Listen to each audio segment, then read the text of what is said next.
पुढच्या वर्षभर देशवासियांनी सोनं खरेदी करू नये आणि त्यांच्या या आवाहनाला सराफा व्यापाऱ्यांनी कसा प्रतिसाद दिला आपण बघूया।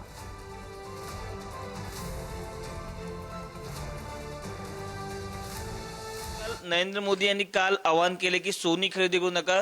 काय तुमची काय व्यापारी म्हणून काय प्रतिक्रिया? नाही, चांगला सांगितलंय त्यांनी। असं सांगितलंय की सोने 1 वर्ष खरेदी करू नका, त्याच्यात तसं नाही खरेदी करणार तरी करंट अकाउंट डेफिसिटला फायदा होणार का। कुठेतरी आपण जर ते डॉलर वाढलाय, डॉलर एकदम वाढून जातात आणि सोना नाही खरेदी केला तरी डॉलरवरती असर नाही पडणार। तर आता काही ना काही देशचा इकॉनॉमी बसणार, बरोबर बसणार, तर देशचा फायदा होणार। पण त्यांनी त्याच्याबरोबर कृषी खाद नाही घ्यायला सांगितलंय आणि ते पेट्रोल डिझेलला सेव्ह करा तसं सांगितलं आहे।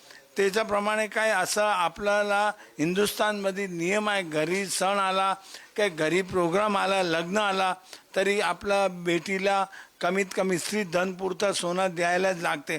आणि हिंदुस्थानला 3 करोड कारीगर आहेत। तेवढं कारीगरची रोजीरोटी काय, त्याने सगळे काम सोडून कलकत्ता जायला लागेल। असं कसं सुरतमध्ये लोक सोडून गेले आहेत, तसंच सोन्याच्या धंद्यात इफेक्ट पडणार। आणि गलीत नुक्कडला ज्वेलर्स बसले आहेत, त्यांची रोजीरोटी काय असं सांगितलं तरी कुठेतरी काहीतरी प्रोग्राम होणारच। आणि बचत कसं जाय काय कळत नाही, पण असं बळत नाही। आम्ही कस्टमर आलेले आहे, त्यांनी सांगितलं त्यांच्या घरी प्रोग्राम आहे, त्याला सोनं घ्यायलाच लागेल। आम्ही हे दुकान 100 वर्ष जुनी आहे आणि 15 रुपयाला आम्ही तोला सोना बघितला, आज 1,50,000 वर तोला गेला। आणि असंच आम्ही काम करतात। तरी लोकांना सेव्हिंगसाठी कुठे लग्नाचं असेल तरी लिमिटेड खरेदी करायला आम्ही इन्व्हेस्ट सांगितलं आणि इन्व्हेस्ट नाही करायचं, तसा लोकांना आम्ही अपील करतो। पण कुठेतरी सोना घ्यायलाच लागेल।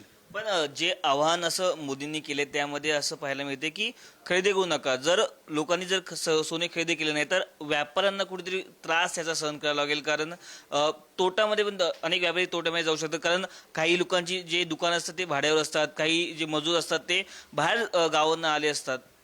आता एवढी दुकान गली नुकडला दुकान आहेत, कसं काम होणार ते काय माहीत नाही आणि कसं लोक त्यांचे पोट भरणार ते बी माहीत नाही। कुठेतरी काही ना काही प्रॉब्लेम होणारच, आज नाही तर अजून त्याला टाइम लागेल, पण काय ना काही इफेक्ट होणारच। घरामध्ये लग्न वगैरे काही असेल तर सोनं घेणं गरजेचं आहे, कारण ते गिफ्ट वगैरे देण्यासाठी बेस्ट आहे। आणि प्युअर वगैरे घेतलं तर त्याच्यामध्ये इन्व्हेस्टही करू शकतो। मोदी सरकारने सांगितलं तर आहे की 1 वर्ष सोनं नाही घ्यायचं, पण घरामध्ये कार्यक्रम आहेत तर आता चैन वगैरे घ्यायला तर लागणारच, म्हणून ते घ्यायला आले। आपण जर पाहिलं मोदींनी आवाहन तर केलंय, पण आता पाहायला महत्त्वाचं असणार आहे की लोक आता याला किती रिस्पॉन्ड करतात। कॅमेरा पर्सन विजयसह मी पद्मेश पवार, पुणे न्यूज, मुंबई।